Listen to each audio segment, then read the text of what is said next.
presentations together so far. I'm telling you are new, so you might, you didn't go over all the different types of levels of stresses, the physical stresses, the mental stresses that we went through before. But hopefully my handouts will catch you up to, get you up to speed, and for the other two, they'll just give you the reminder of what we've gone through already. So, this is the final presentation slash training. It's going to be more of a hands-on training. We're going to be talking about physical stresses, and we're going to do a hands-on presentation in the bay on how to lift a patient properly. We're also going to go through your stress diaries, and I just have a couple of questions that I want to ask and maybe get a discussion going. So I guess I already went through all of that.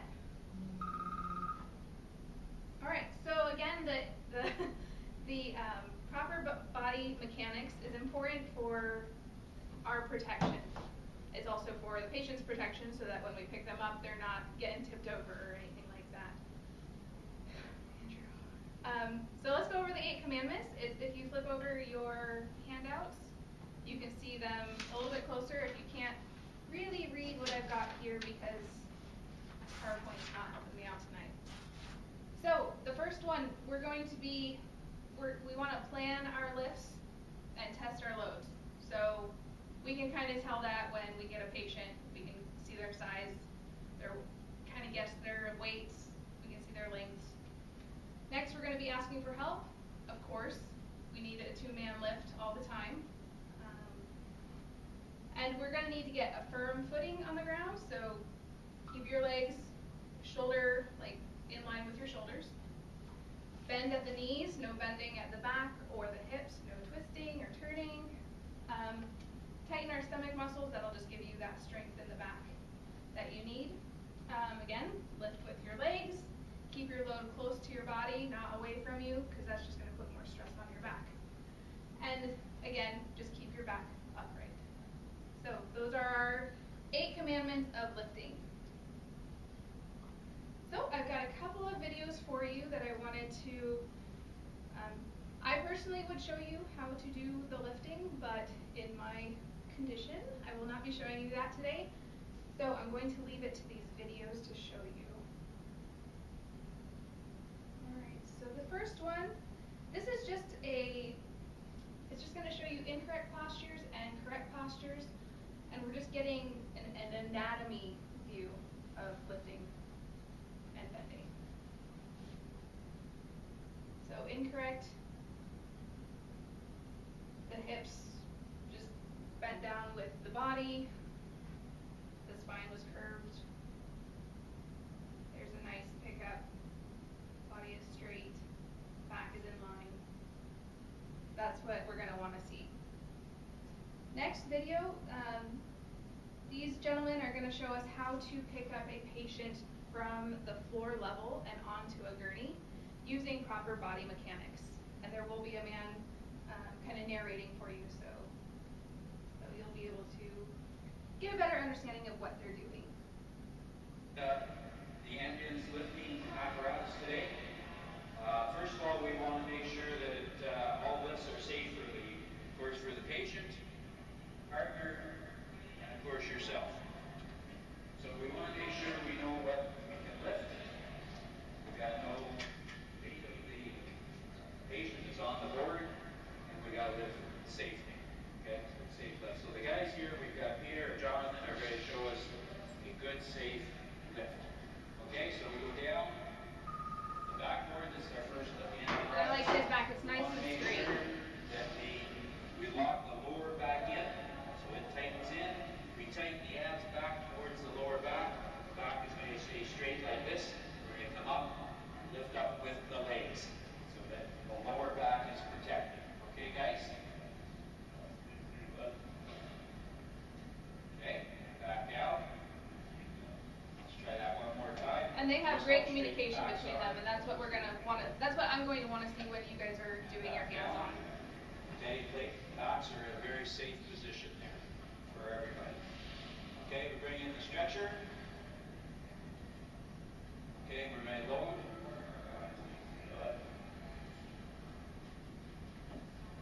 Notice as the guys are communicating with the proper lift sequence, they're doing a 1, 2, 3 lift so that each person lifts on the proper number. Jonathan let Peter know what number he was going to lift on. He was going to lift on the word lift. That's good and safe. Okay, 190 pounds on the backboard and stretcher here. All right. So we kind of get the gist. The narrator kind of went over those 8 commandments again about keeping the back straight, tucking in your stomach muscles. And I really like that he talked about communication. That's really important when we're lifting a patient. All right, and the final video is just a quick 1-minute one. This will be your second scenario. We depend on power gurneys where it just lifts up by itself and we don't really have to do a whole lot of bending, but what if the battery dies? Let's go ahead and watch what they do.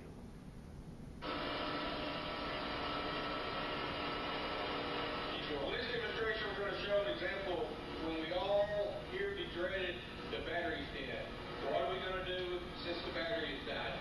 Well, we need to still get the patient up, and there's a mechanism that will do that on all these stretchers.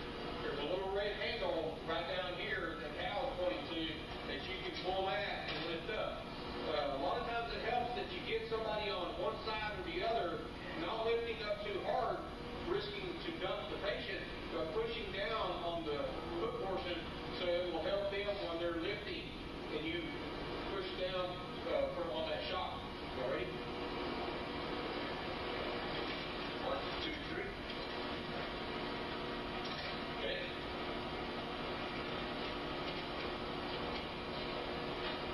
This will get the stretcher up in position so that it can be loaded in the truck. Hopefully you got an extra battery on your ambulance so you can trade it out at that time to get you to where you need to be.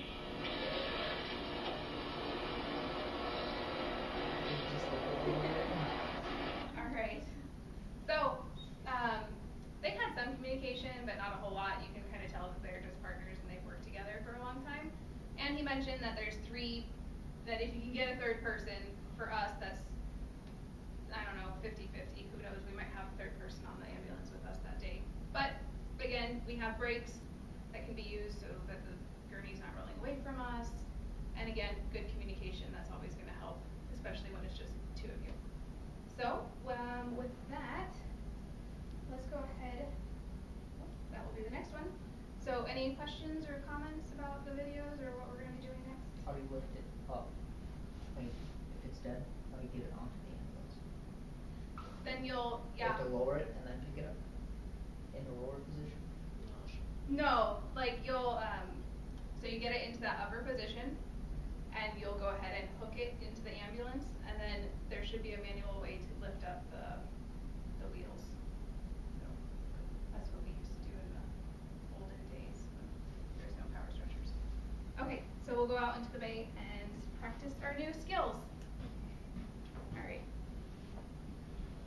You guys can come.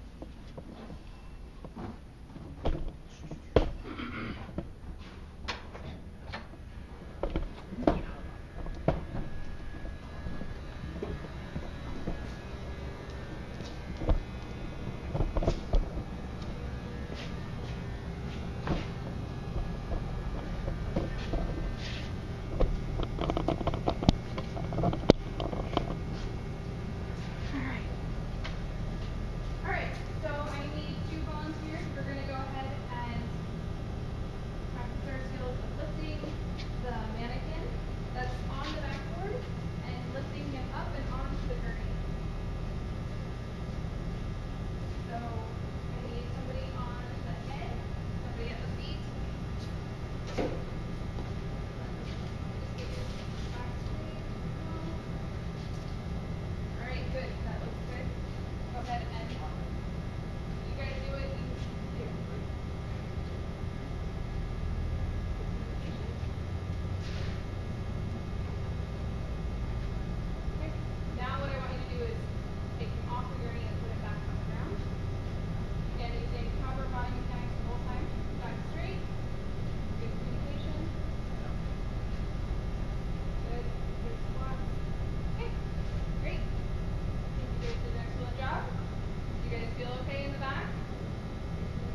red lever at the feet there.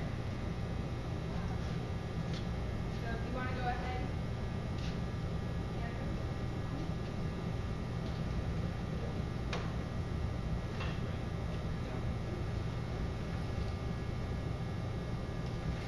And you might just have to set the gurney down.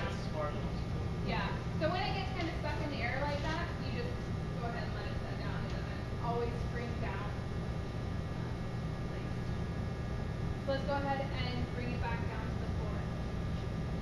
Using again proper body mechanics and communication, keeping your back straight. Okay.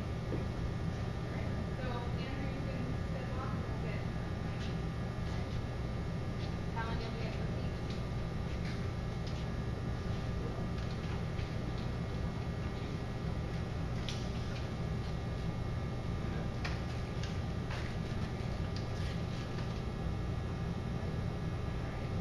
Mike, you kind of stumbled a little bit, so any kind of questions regarding the red lever and how to lift it up? So why don't you two switch positions and Mike, you can get some experience with the lever at the bottom.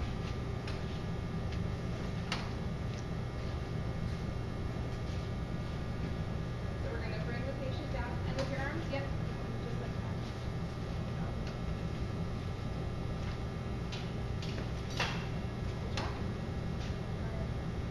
And we're going to just bring him up one more time. Proper body mechanics, good communication.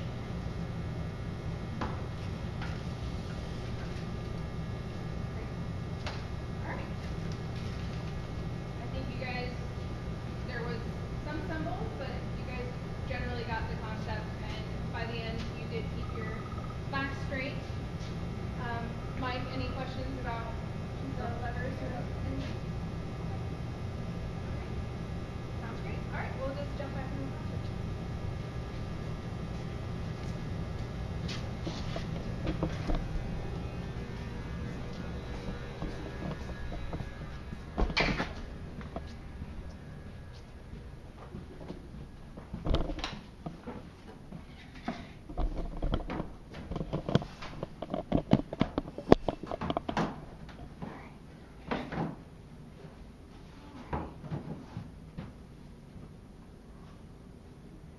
So again, any questions or comments about lifting? I think you guys all generally got the concept. Alright, so this is our mental stress review. This was on our second presentation that we did. So if you turn over your papers, you can get a closer view. So in EMS, we experience a lot of stress. It can be life-threatening situations, internally generated. Are we doing the right thing? Are the roads really bad tonight? Do I need to be more cautious? Is this patient really combative? That can be really stressful. Balancing our home and work lives, limited supplies here sometimes because we live so far away from the lower 48. It just takes a while to get here, as we were talking about. And then, of course, fatigue and overworked. Some days it's nonstop. Talon had 10 calls in 1 week. That's really rare for us. Or we get a week and there's no calls. So I asked you guys to do a stress diary where you recorded your stresses for 2 days. Generally, I would have hoped that you could have done a work day and a non-work day, but I know that our schedules are all a little bit different right now, and that might not have worked out the way I wanted it to, but I do appreciate that you guys did actually fill out your stress diaries and did take note and took some time to put some thought into those. So I really asked you to do those stress diaries as an awareness of stresses that we endure each day. So do you guys have your diaries with you? I should have asked. I left that at home. Okay. My dog ate it. Well, I saw your guys' before, and I know you guys have talked to me already about kind of the stress diaries. So were there any stresses that we just covered, just really briefly in the EMS field, that you guys felt at all this week, or maybe even in the past? Just not enough sleep. It's a long shift. I know, yeah. Yeah, you kind of mentioned that when you guys had that big stretch of 10 calls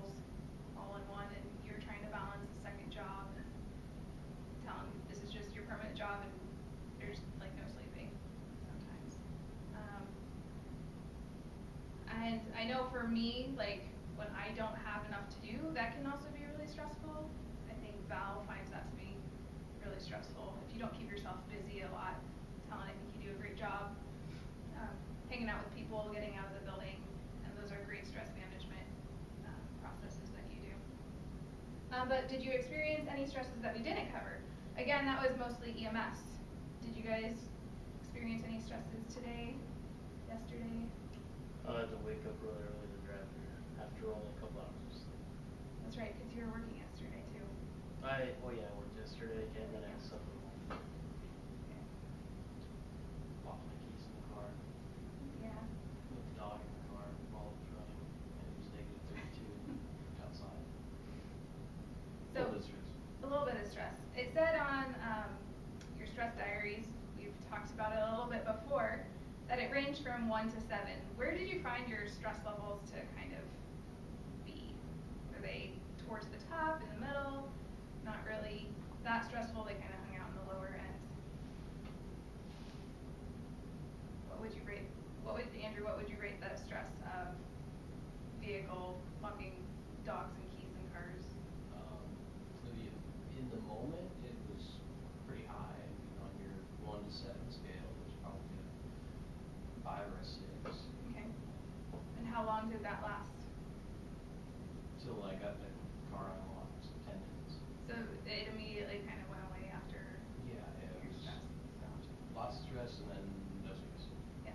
Okay. So, Talon, what would you rate your stress levels as? The particular incident? Yeah, sure. Relatively low. Yeah. I mean, Okay. I'm pretty accustomed to being sleep deprived. Just don't like it. Sure. I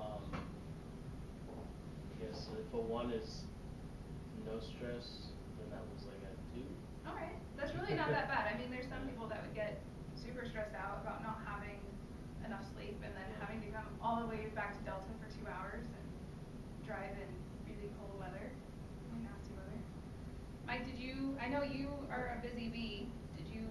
I'm sure you felt some stresses throughout the last couple of days. What would you rate those stresses as? Probably. Frozen middle. Yeah. Medium. So I imagine a 7 would be like you just got told you're gonna die in 2 weeks of a brain tumor. Like that'd be a 7, wouldn't it?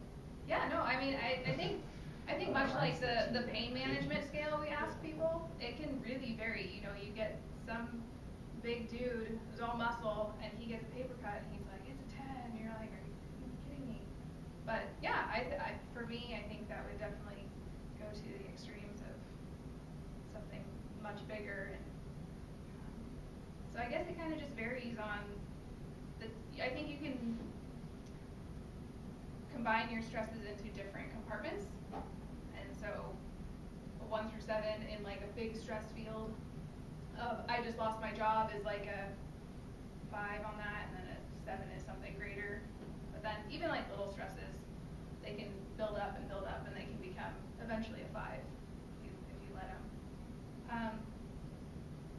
Were there any situations that you wrote down that you've never thought of as stressful before? Did it get you maybe thinking about stress and just have that kind of gnawing in the back of your mind, like, man, this is really stressful. I think stress is a motivator sometimes. Yeah. A lot of people work well, especially in this career field, if there is a certain level of stress involved. Yeah. I think at a call, if it's a mundane call, you take on the same demeanor, but if there's a little bit of a heightened stress level on the way there, you're anticipating something, and then it is that, you may work to a higher level because you had that additional stress on you. Yeah. So it can be a good thing. I think that's a great point. Yeah, we kind of do thrive on stress here, but it can be good in the moment, but then it can all kind of come crumbling down once we've sat down and maybe had time to think about what happened during the call, depending on what the call is about. But so yeah, stress can be a good thing and it can be a bad thing. We just kind of have to give it a good balance, and we also have to manage it well. So, how did you manage your stresses? Did you even need to really manage your stresses? Like you said, Andrew, it just kind of dissipated as soon as you got the car unlocked. Talon, did it dissipate after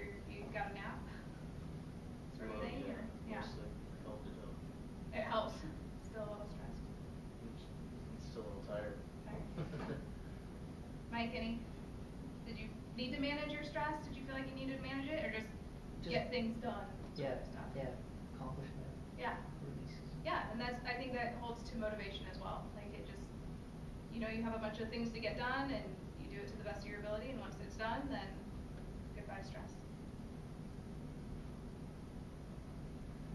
But there's also, like I said, managing stress in a long-term scenario where you have these ups and downs and hills, and the tops of the hills might kind of come together and hold up inside of yourself. So how can we relieve stress on a daily basis, even if we don't know specific incidents?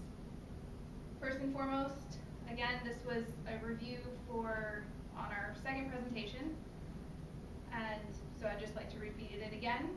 I am your operations manager. I'm always here if you need anything.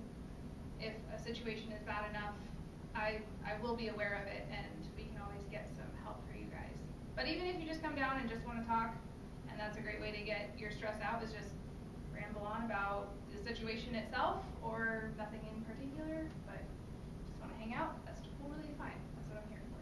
So if we need, like, on there as like cravings, you'll help us if we have particular cravings? You know, I gave you guys Like pizza donuts? tonight. Pizza, okay. Yeah. That'll alleviated so much. I know, because it did. I know you guys. Didn't have to think about going outside in the cold. Yes. You didn't. I went out there for 20, you. 30 below, yes. Sleep, 7 to 8 hours. Not always possible, as Talon knows. But we can try to the best of our ability. And with that, you know, Talon, if you're trying to go to sleep and you're still tired, but you can't go to sleep, you know, shut down your phones for a little while, maybe put on some music, practice some breathing techniques of counting 1 to 5, holding in your breath, releasing, and kind of doing that pattern. Keep hydrated. I keep a water bottle with me at all times. Now you did request water to be on the bus, and so I accommodated you, and now we have some water on the ambulance for when we're out. Please drink all the water. That just helps your body continue going. A fitness program. We don't really have a program here, but you can use the treadmill. I do encourage any sort of exercise, especially in the winter. It's -30 outside. Even just walking around the building, going up and down the stairs, just anything to move. That'll help you get your stresses out. And of course, eating healthier. I did buy you pizza, and that's not very healthy tonight, but it is a meal, and it lets me tell you that I appreciate you guys for being here, and that relieves a little bit of stress on me. But again, let's go ahead and try to eat some more fruits, sweet potatoes, dark greens. When you're on the ambulance, getting a protein bar, because you might be running back-to-back calls, just having something like that on board.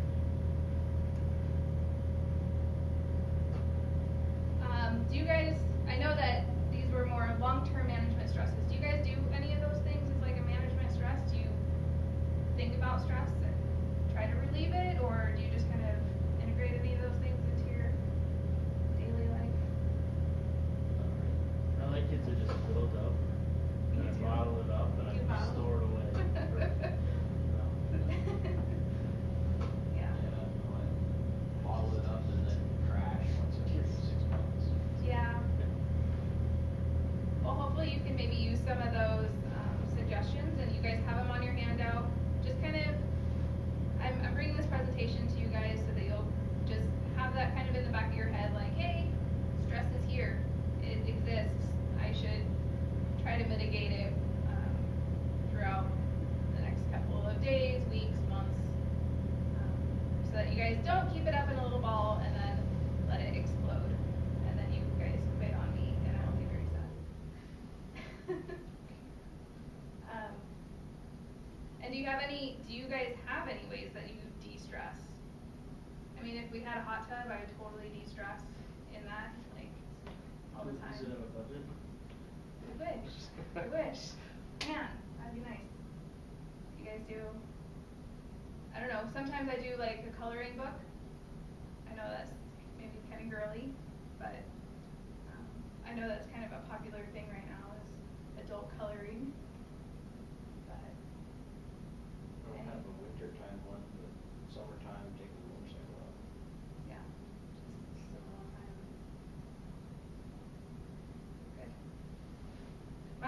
always running around.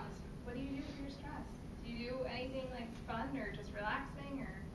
Yeah, we usually just take a nap, relax on the couch. Yeah, just chill for a In the middle while. of the day sometimes, just take a break. Good. Yeah, you definitely need to just sometimes just take those breaks. Even if there's tons of school work that needs to be done, like me, I really need to teach myself better on how to give myself breaks and get up around and start walking, even if it's just for 5 minutes. Because I know that I can be a ball of stress too. So, all right. That's the end. Any questions about stress or mentally, physically? What are some signs that, what are some signs of stress? Somebody that's dealing with stress. Someone's dealing with stress? Yeah, I'm not dealing with stress. I think they get really lethargic. I should have looked this up, and I can look it up for you, and we can talk about it further. But I think really, like, I can see it sometimes in you guys. Like, you get really lethargic, you don't really want to do much. Kind of go back into your own ball, and like you kind of isolate yourselves.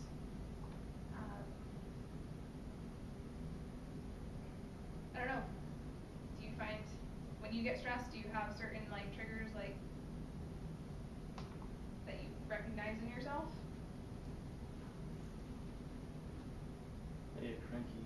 Cranky, yeah. Yeah. Mike can attest to that. Uh-oh. Same thing, just not as pleasant of a person to be around probably. Yeah.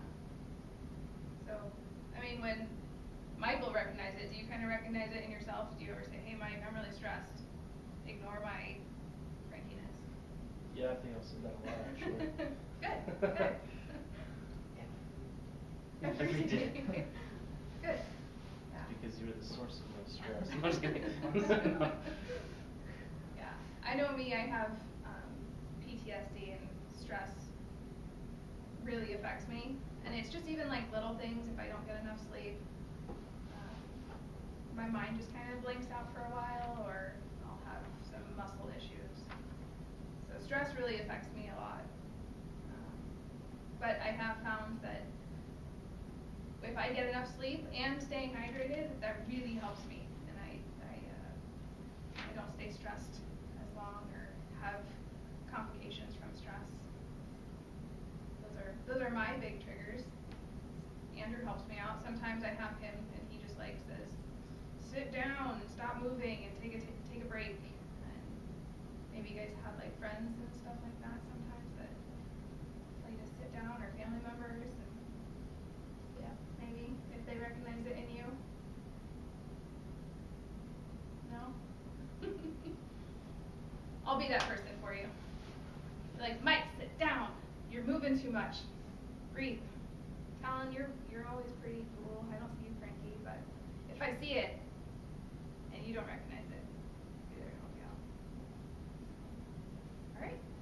Well, thanks for hanging out with me tonight, and I got 2 more pieces of pizza if you want. So.